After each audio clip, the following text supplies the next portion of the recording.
Welcome to Podcast on the Brink, your weekly dose of Indiana basketball news and discussion, brought to you by the Assembly Call and Inside the Hall.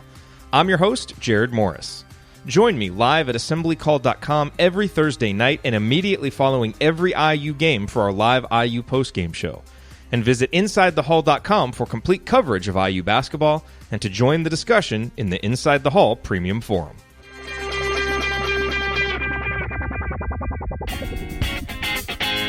On this week's edition of Podcast on the Brink, we have a first-time guest that hopefully will become a recurring guest, and I think you'll agree with that when you hear this conversation, with Jordan Sperber. And if you don't know Jordan, he is the guy behind the Hoops Vision 68 account that you probably see my Assembly Call account retweeting all the time, because he puts together these great X's and O's videos. He has a wonderful newsletter that is really, really insightful about college basketball. And he comes at it from a unique perspective because he's got a deep analytics background, but also a coaching background. Jordan was a grad assistant at Nevada. He was a video coordinator for New Mexico State, an analytics consultant for New Mexico State.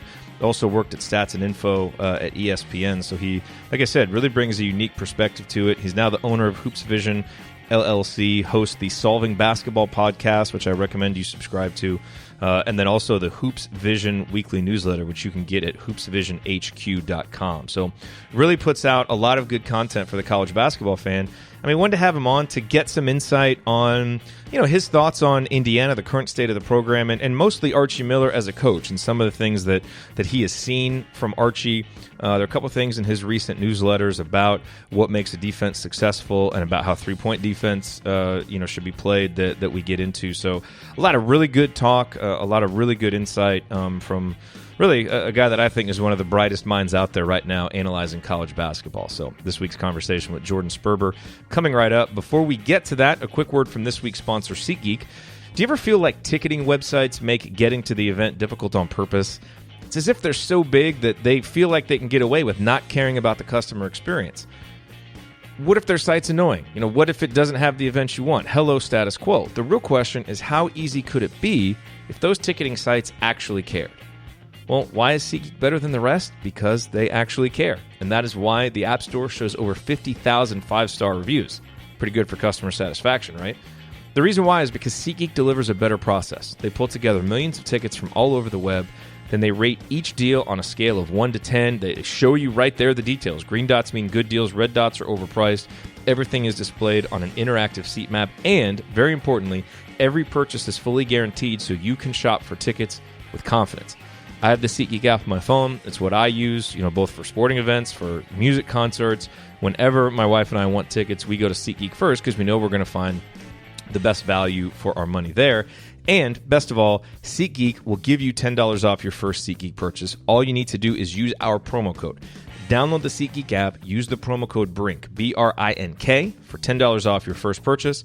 That's promo code BRINK for $10 off your first purchase. All right, here now is our conversation with Jordan Sperber.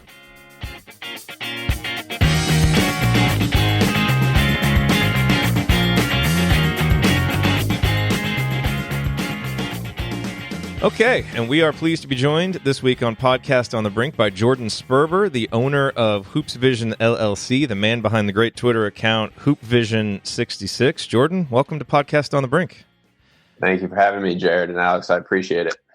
So in the intro, I kind of listed off your positions that you've had in college basketball, your experience, to give everybody, just so everybody understands kind of where you're coming from and your background. For people who aren't yet really familiar with your work and why basketball nerds like me are so into it, how would you describe what you do and why you do it? So that's a good question. I think there are certain people that either follow me on Twitter or consume the content and they think analytics. And there are other people that probably ignore all the analytics content and they see all the X's and O's stuff. So I don't necessarily, I think maybe these days I'm a little bit more focused X's and O's wise. But that might be more a product of the off season than anything else. But it's really the combination of data and film in college basketball. During the NBA playoffs, I got a little bit into the NBA, but it's pretty much all college basketball, and the intersection between the two It's a little bit different. Maybe some analytics people on Twitter are obsessed with, and they're really good at it. Don't mean this in a negative way whatsoever. They're projecting the NBA draft, or they're ranking college basketball teams. There are a lot of predictive models. Whereas the way I've always used data when I work for teams is more on the coaching side of things. So that's where the two kind of come together. Okay. So, I've wanted to have you on the show for a while, and you and I have talked back and forth, for a long time since you started putting, such great stuff out on Twitter. And you sent a couple of recent newsletters that I thought were really illuminating about conversations that Indiana fans have been having about the defense specifically. And so I do want to get to those as we move forward. But let's just kind of, start more generally speaking. Your impressions of Indiana. A lot of your content that you put on Twitter, dealt with teams that were nationally relevant last season in the top 25 and in the NCAA tournament. So there wasn't a ton of stuff on Indiana. Unfortunately, a lot of it dealt with the Michigan games, which, as we all know, were two of our worst examples. But how much did you get a chance to watch Indiana last season, and what were your general impressions of the team and of Archie Miller's coaching from what you saw last year? Yeah, so it definitely wasn't even necessarily a plan going into it, but I, for good reason, wound up focusing on like the top 10 to 15 teams in the country.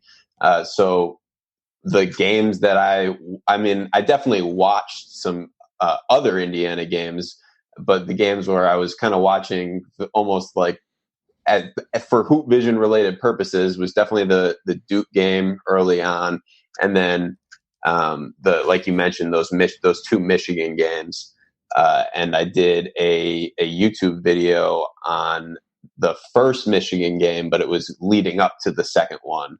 It was specifically about Indiana's ball screen coverage, and how I felt like they needed to adjust in game two, but I wasn't really expecting them to adjust just based off of Archie's style and the pack line.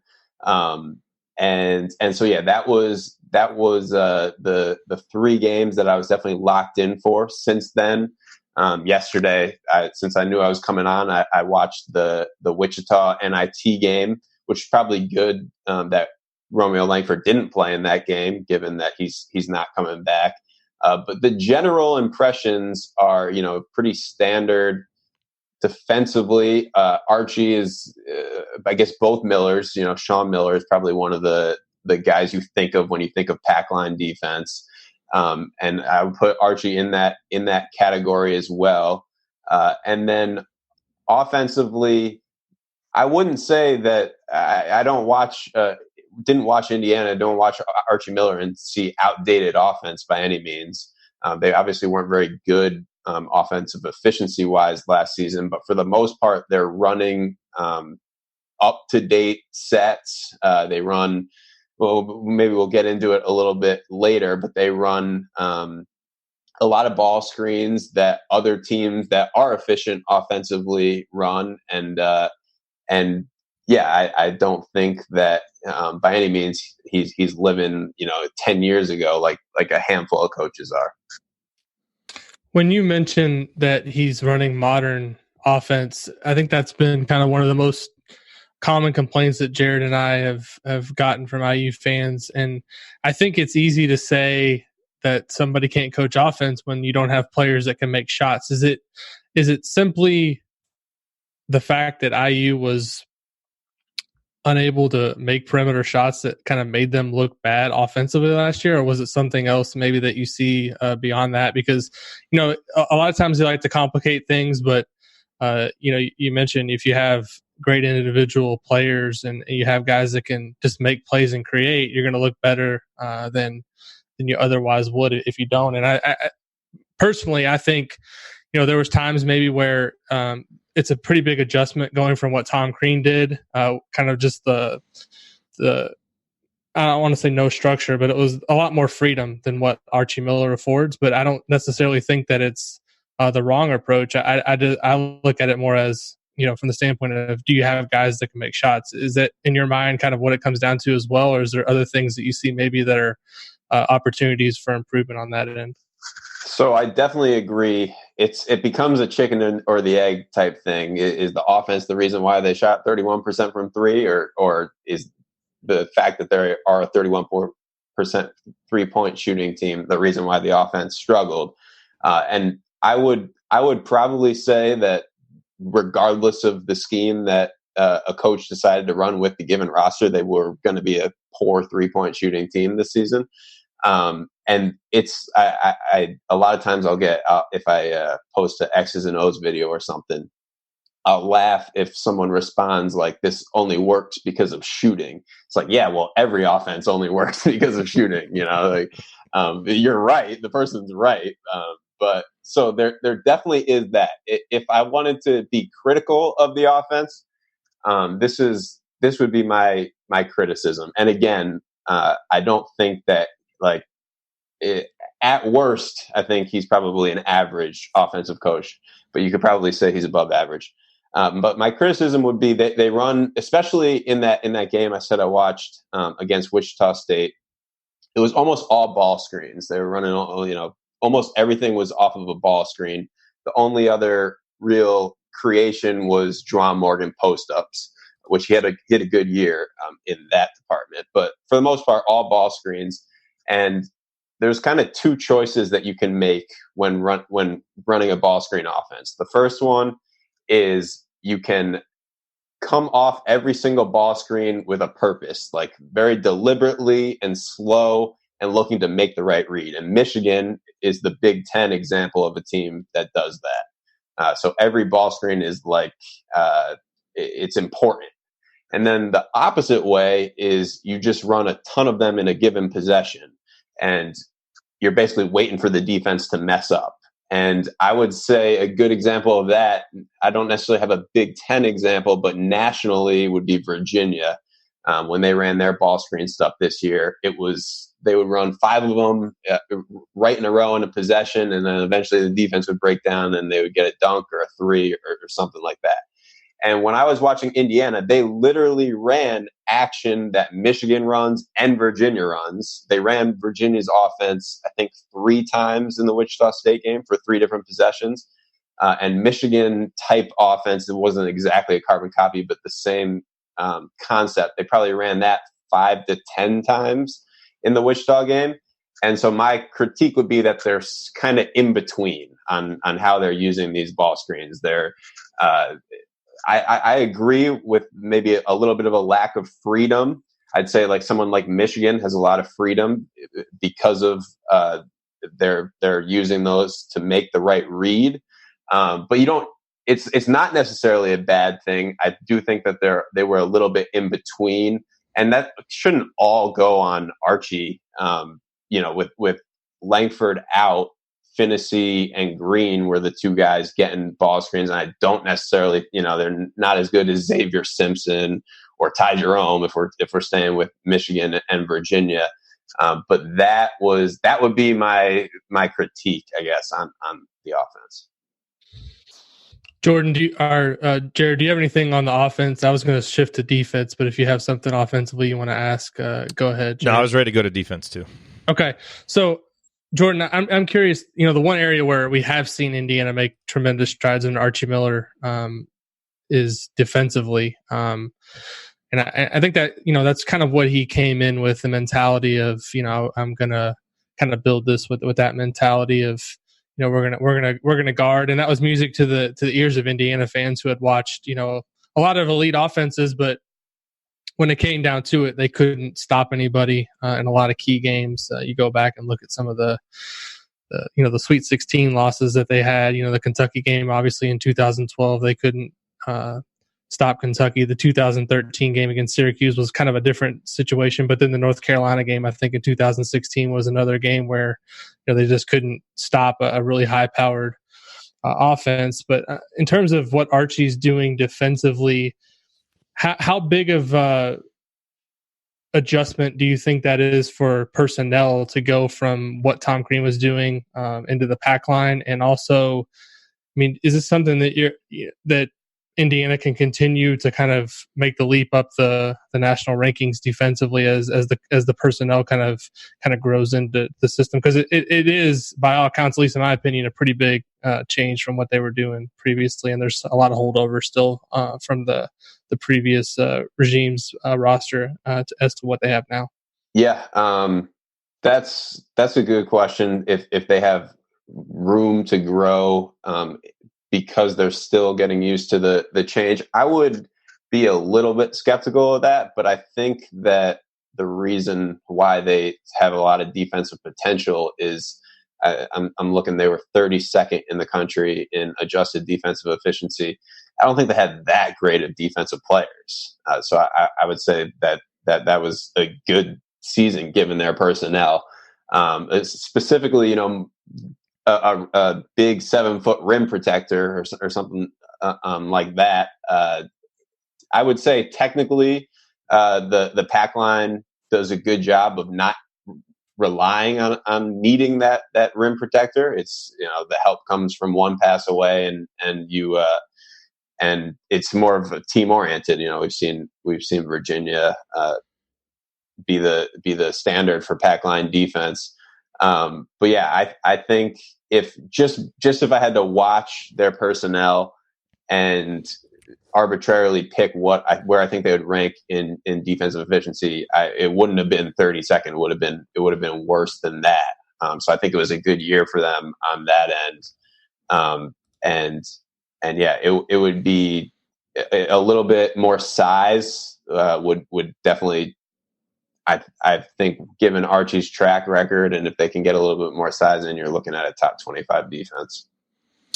Sticking with the defense, recent issue of your newsletter was called Quantifying Defensive Scheme. Everybody should go subscribe to this newsletter, by the way. And we'll put the link to it in the show notes. So the basic point of this newsletter was that regardless of scheme, elite defenses tend to force isolations. The possession ends with an isolation. As you stated, 8 defenses force teams into ISOs on 9% or more of possessions. And you got teams like Duke and Michigan and Texas Tech. Virginia was in there too, I think. Well, no, they weren't at 9%, but they were still high. Yep. But essentially all the best defenses really force teams into ISO. So I immediately went to look, well, how good is Indiana at forcing teams into isolations? Last year, Indiana forced teams into isolations on 4.7% of possessions. The previous year, it was 4.4%. So I thought, okay, maybe that's just because Archie hasn't installed this. Maybe his teams at Dayton did that a little bit better. His last 3 years at Dayton, 5.1%, 4.6%, 5.4%. You mentioned, Virginia is the standard bearer for the pack line, and so I went and looked at them, and they've always been 7.4, 8.9, and even when Tony Bennett first got there, they were immediately pretty good at forcing teams into isolations, even though their defenses at that point weren't that good. So that's kind of a long-winded preamble to ask you, is there something to be concerned about there, that the way Archie's coaching it or the way Indiana's playing the pack line isn't necessarily keeping up with the trends of modern basketball, where they're giving up a lot more spot-up opportunities instead of forcing teams into ISOs at the end of possessions? Yeah. So defensively, the pack line, I would say that there are some modern things that the pack line has ignored. Now, it's hard to be critical when the pack line just won the national championship. Yeah. And really, Wisconsin was, I think, the best defense in the Big Ten or Michigan, but Wisconsin's is pretty traditional pack line. They were really good. So it's hard to be critical, but specifically on the ball screen coverage stuff, which is what that Michigan video was about that I mentioned earlier. If I think that, especially given that they had some guys who could guard out on the perimeter a little bit, if they switched a little bit more, that would lead to isolations. Now, the reason why you don't do that is if you're not comfortable with Juwan Morgan ending up on Xavier Simpson late shot clock. Personally, I think that for the most part, that's okay. That's just one example, but just the idea of a guard on a big on a guard late shot clock, that from that newsletter, basically the the number one driver of if you force isolations or not is just how good your defense is. So regardless of if you're pack line or deny or whatever, it's just good defenses tend to force isolations. And then from there, the two type of scheme things that stood out to marginally increase how many isolations you're forcing were switching for sure, and then a little bit deny. And that's not going to be what Indiana does. They're not going to be a deny team. That goes against their identity, which is totally fine. But that would be the switching side of things would be a little bit more of a natural fit to implement into the defense. I'm curious, kind of, just big picture. I don't remember who you did the episode with of the Solving Basketball podcast, but you guys basically did like a coaching draft. You were like, taking, I think it was just, who would you pick to coach like a general team, all else being equal. I kept hoping to hear Archie's name in there. He wasn't named in there. Where do you see him just in the overall hierarchy? And obviously he's still a young coach that has a lot to prove, has a lot of time to grow. But, Indiana's obviously a big school with big expectations. Where do you see him fitting into that right now?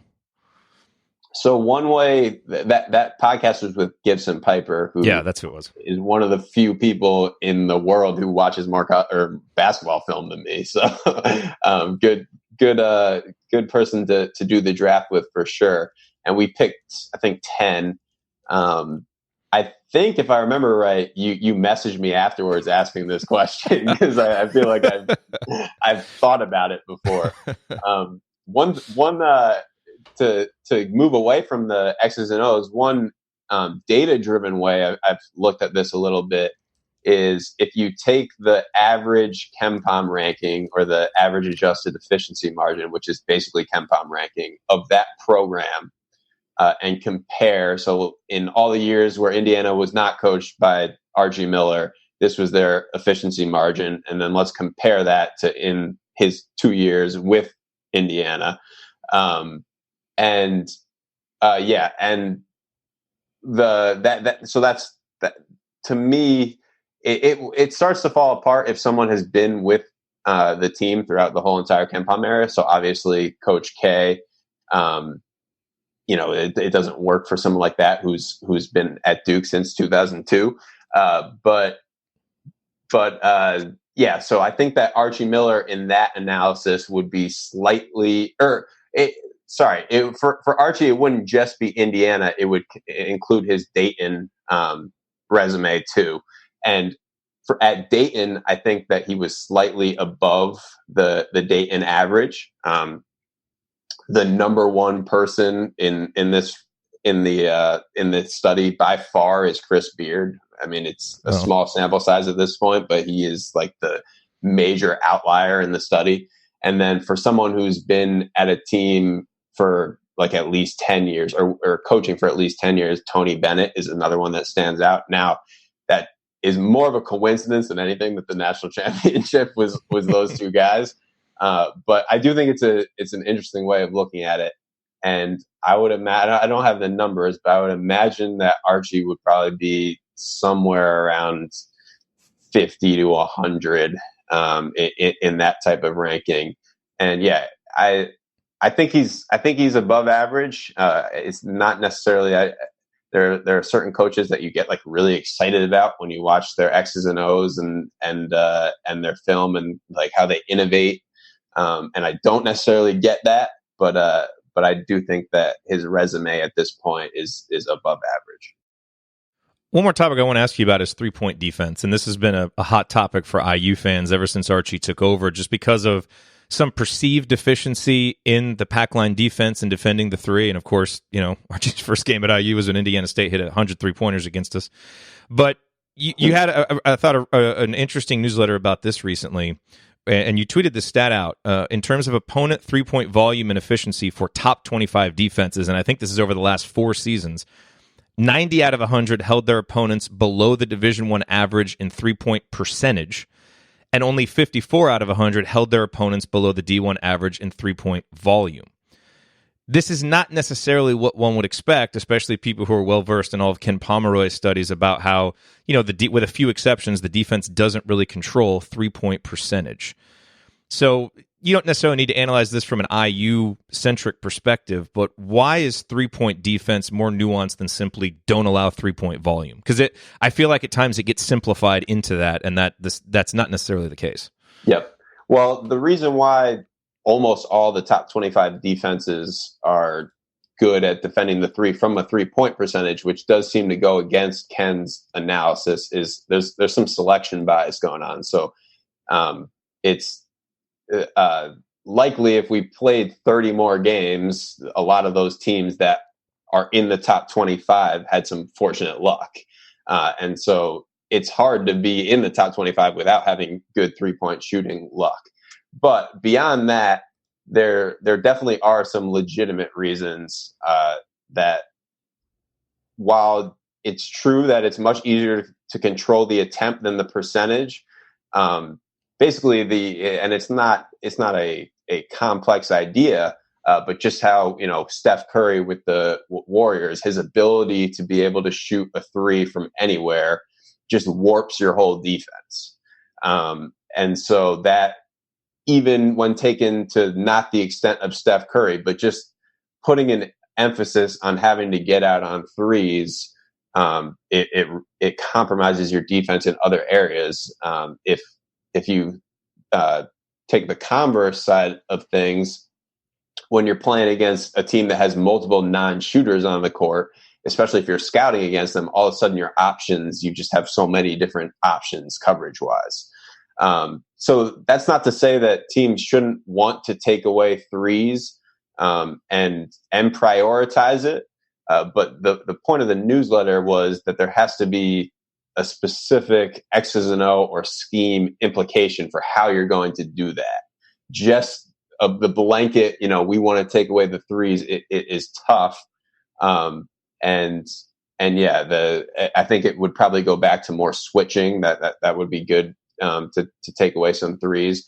But at the end of the day, if you're protecting the paint at a really high level with a rim protector, you're probably going to be a good defense. Jordan, I'm curious from a schematic X's and O perspective, because you watch a lot of different conferences, different teams, different leagues. From a Big Ten at large perspective, are there any concepts or kind of things that you notice that are kind of prevalent in the Big Ten that may not be as prevalent in the other major conferences? One thing that Jerod and I have talked about a lot over, and maybe this is just from us watching Big Ten games. This is like every year. It seems like they start out calling games one way, and then by the end of the year, it's basically no blood, no foul by the end of the season. And we feel like poor Al Durham. Some of the Big Ten teams aren't prepared to play in the tournament because of it. I'm just kind of curious from a Big Ten perspective. Do you see it as different than other leagues in terms of X's and O's and schematics, or is there a lot of similarities just kind of across the whole landscape of college basketball? Well, that's hard, especially like the bottom half of the Big Ten, for me to pretend like I've watched a ton of it. But I mean. One thing, actually, one team in that bottom half, Illinois. I noticed on Bart Torvik's website, he has projections up for next year, and I noticed they're in like the top 20 on his site for next year, which is surprising to me. But I can tell you this, from a Hoop Vision, from my Twitter account and content perspective, I really, really want a nationally relevant Illinois team, because of how unique they are schematically. I did a lot of Virginia stuff this year, not just because they were number one or a top 5 team in the country, but because they're very unique in what they do. And Illinois is that times 2, I think. So that when I'm thinking about Big Ten X's and O's, I think that Illinois stands out as the team that is doing a lot of the opposite of what everyone else is doing. And I don't know. I've struggled to form opinions about Underwood's offensive and defensive schemes overall, because he did have a ridiculously good run at Stephen F. Austin, like really, really good in terms of efficiency and what we were talking about before.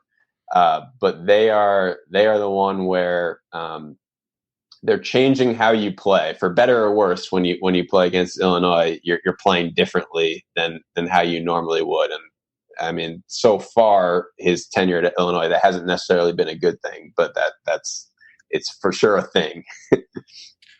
You mentioned that when you watch Archie's games, you not necessarily get excited, I guess, from a a coaching perspective. Are there who are the guys maybe in the league of the Big Ten that when you do break down their film or watch them from an X's and O's perspective that you do like to watch? I know you mentioned Underwood, just being fascinated kind of with the style, but any other coaches that stand in the league? I know Beeline's a huge loss, so you won't get to watch him anymore, which we're all I guess Indiana people are probably happy about that, but I think for the especially Big after last year. So for last season, like you said, Michigan, which wouldn't be a surprise. Specifically, offense. Beeline has always been an offensive guy. Obviously, the defense was really good the last 3 or so years.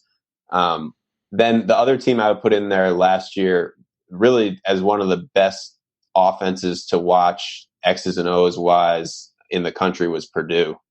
So they played much differently. They posted up a ton with Haas and the big Caleb Swanigan, I guess, and some of the big guys they had in the past. And then this year they switched to just guys running off a million screens, and then Edwards, who was a little bit unique in that they would run a million things for the guards and then kind of default to Edwards if necessary.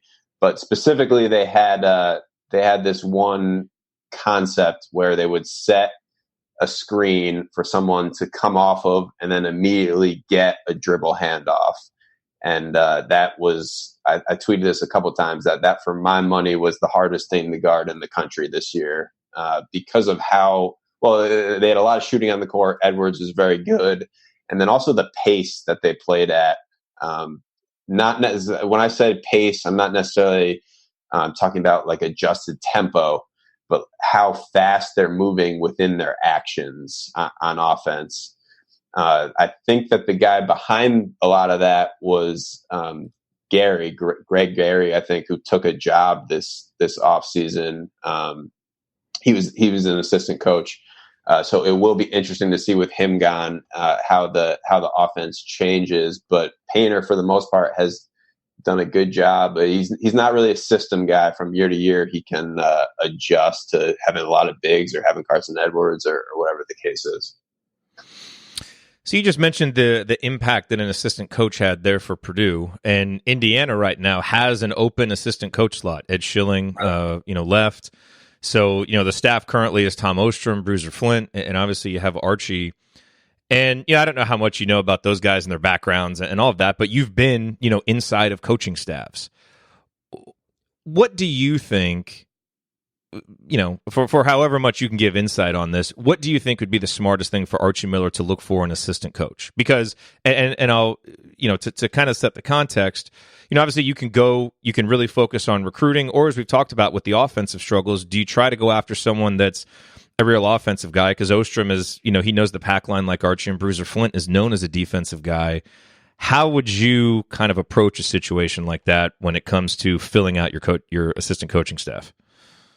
Yeah, so I think you pretty much nailed it with offense or recruiting. The third thing that I think coaches, and that's assuming that they have the pack line under control, which seems, I don't know the inner workings of the staff at all, but logically seems right. The thing that might not get talked about as much, especially the whole offensive and defensive coordinator thing has caught on a little bit within the sport, but also just people talking about it and it being publicized a little more, is just like scouting in general.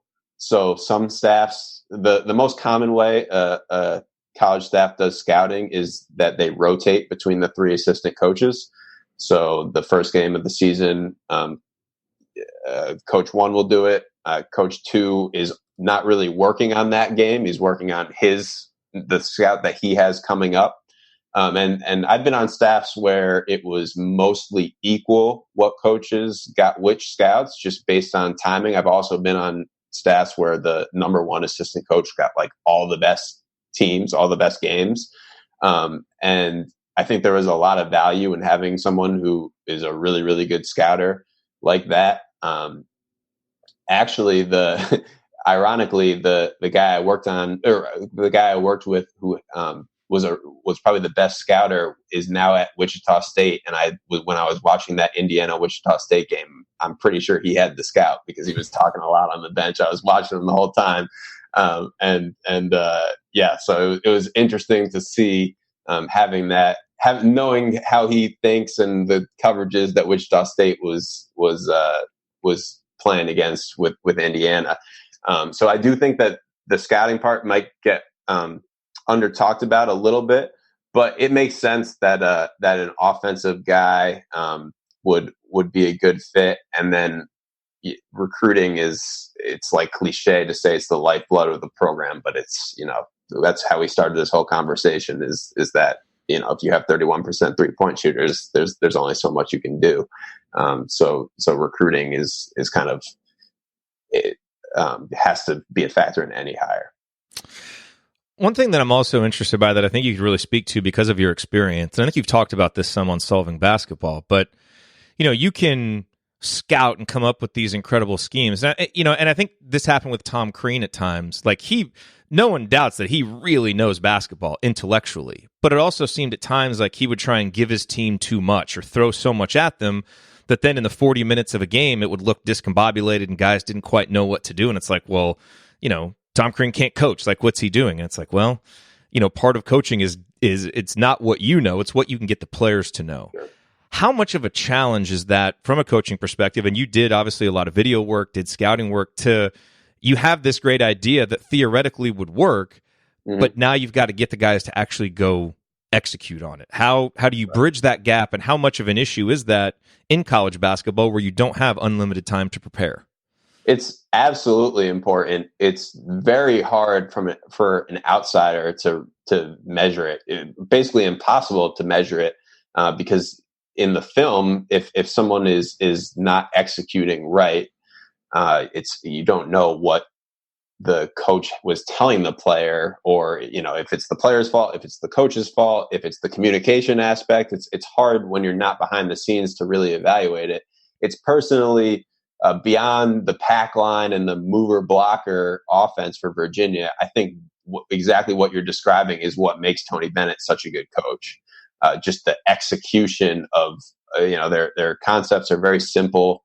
But just the execution of it, I think, is what he's so good at. But it's hard to say without being behind the closed doors and seeing how the communication and the teaching goes. I will say, I think I've talked about this on Solving Basketball, is that I don't think coaches or fans give players quite enough credit. The way I've talked about it is with analytics.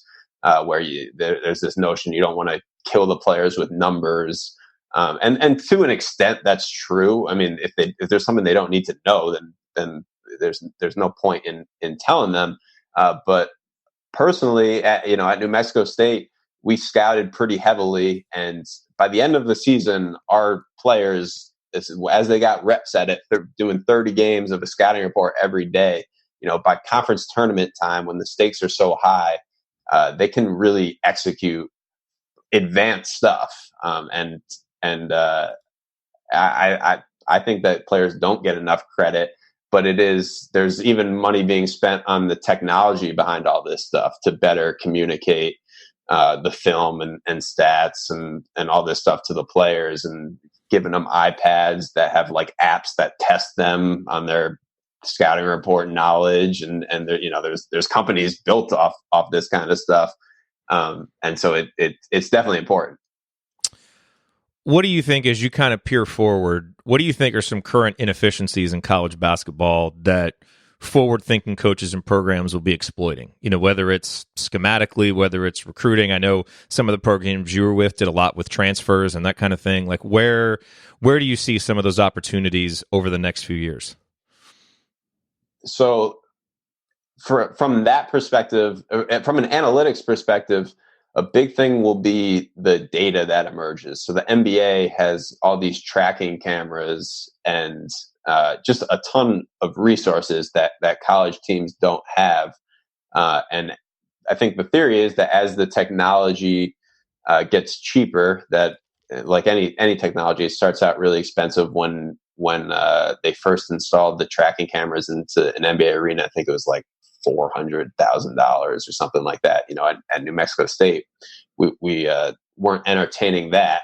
And so as these things get cheaper, the idea would be that it can help drive change in coaching and our understanding of the game. A lot of that work, the tracking stuff, is behind closed doors for NBA teams, so we don't really hear much about it. And I think from that perspective, college is behind a little bit. But one thing that, from watching these top 10 or 15 teams in the country at the level that I've watched them, a lot of them are doing some older school stuff. A lot of them play big and don't necessarily have 5 men or even 4 men that can shoot. And it's working for them still. I think that college basketball is a little bit different from the NBA in that there are a lot of ways to win. I think there are certain things that those teams could do to be marginally better, but there's no one size fits all in college. Last question for you, and really just kind of goes to how you watch basketball. Like when I watch a game, if I'm just watching a possession for the first time, it's just kind of washing over me, and I'm not really seeing. I couldn't really tell you like what they're doing, especially offensively. I can do it a little bit more defensively, but I really have to go back and watch it a few times to really get that.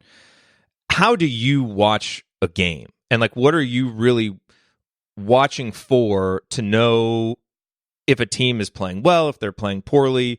Like, maybe if there's like one tip that you can give, some of us who aren't as astute as someone who watches it all the time like you, to just be a little bit smarter at how we're watching the game and analyzing the game. Well, my first tip would be that you need to watch it with a pause button. So that I will freely admit, I'm not. I don't think I'm particularly good at watching the game live. Even I was on the bench for both my years at New Mexico State. And I didn't feel like I assessed the game that well from the spot on the bench. I'm much more comfortable with a pause and a rewind button and being able to slowly watch a game. And I'm actually an advocate that college teams or NBA teams should have one of their. So a lot of teams have someone who's not on the bench who's with the video. But I think that team should have someone even higher up than what they currently do. So maybe it's a manager or someone lower level. Personally, I think that person can add a lot of value with that pause button and being able to dissect things. But you're talking about in game, yeah. So yeah, like I would say almost every high major has someone who is breaking down the game. But might not have the authority to tell the truth about what's going on in the game. Halftime can be definitely a little bit stressful. And so having someone who does have that authority would be interesting to me. But then from there, besides just having the pause and rewind, it would, watching all 10 guys, which is why you need that pause button, because it's hard to watch all 10 guys at the same time in full speed.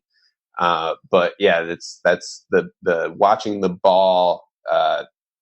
It tells you really only a fraction of what was going on that play from a scheme perspective and from an execution perspective. So that would be the basketball piece of advice, would be to try to watch all 10 guys. Awesome. Well, Jordan, this has been awesome, man. You and I have, gotten to know each other a little bit on Twitter, so it's nice to actually be able to talk and dive into some of these topics, and hopefully we can have you on next season and talk about more pleasant IU basketball experiences than last year's Michigan and Wichita State games, which were not very good. But before we go, I want to make sure everybody knows where to connect with your stuff. So Twitter is @HoopVision68. Yes. And what is the best URL for people to go to subscribe to the newsletter? And we'll put it in the show notes, and I've tweeted it out as well. But what's the best? Yeah, place to so go? it's It's Hoop Vision HQ, like headquarters, hoopvisionhq.com. And yeah, like you said, Hoop Vision 68 is the Twitter account, and that gets you to all the different content. But the newsletter is hoopvisionhq.com. Yep, highly recommend it. All right, Jordan, Jerod, thank you. If you had him on after the Marquette game last season, he would have been. Or the Michigan State game. A much more pleasant experience. The two Michigan games I was at both of those, and oh man! And somehow the first one was better than the second one. I know, that was a long drive home from Ann Arbor, and I was like, oh, it's got to be better next time. And then it was a long drive home from Bloomington. So it really wasn't in my plans to stick to the top 10 or 15 teams, but it was pretty obvious that the fan bases are going to like me a little bit more if I just stick to the top 10 or 15 teams. But I will say that given how much the Indiana fan base wants advanced, analytics and X's and O's content, I definitely hope to have more in the future, and hopefully they can have a little bit of a better season. I think so. Well, no, we can attest. There's a big hunger for it. No question about it. Awesome. Well, thanks, Jordan. Good luck with all the stuff you're doing this off season, and hopefully we'll be able to have you on the show again soon. Thank you both for having me.